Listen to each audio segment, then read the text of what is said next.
All right, for number 5. So it wants us to determine whether or not our triangles are congruent.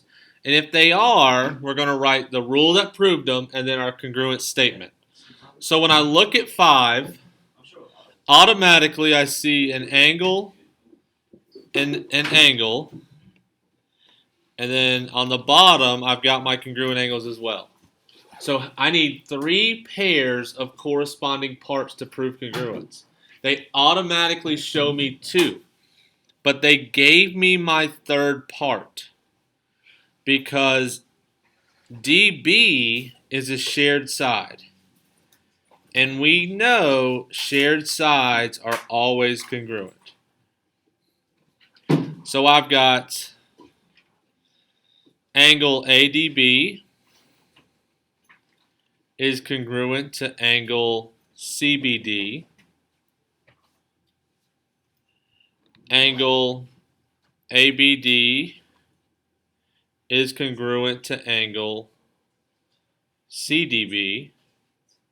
And I also have segment DB is congruent to segment DB.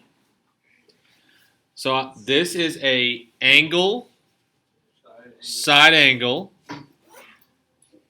and our statement would be triangle ABD is congruent to triangle CDB. Number 6, I've got a right triangle, so automatically I should start to trigger hypotenuse leg.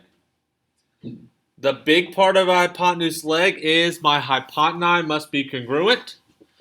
When I look at this, my hypotenuse is always opposite that right angle. So I've got CB is congruent to LK, which is my hypotenuse. And then I also have AB is congruent to KJ, which is our leg. So this one is going to be hypotenuse leg. BC, can't write in highlighter dummy. BC is congruent to KL. That's our hypotenuse. And then AB is congruent to JK. That's our leg. So hypotenuse leg.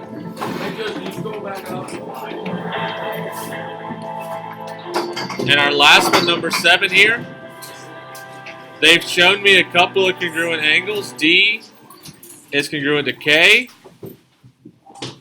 E is congruent to K. Why'd you do that? What? Contract? Yeah. They do not give me another congruent piece. So I cannot necessarily prove congruence. Even though the third angle tells me that these two are going to have to be congruent based on the third angle theorem, there is no such thing as angle-angle for congruence. Angle-angle only proves similarity. So we cannot say these are congruent, so we have to leave it as it is.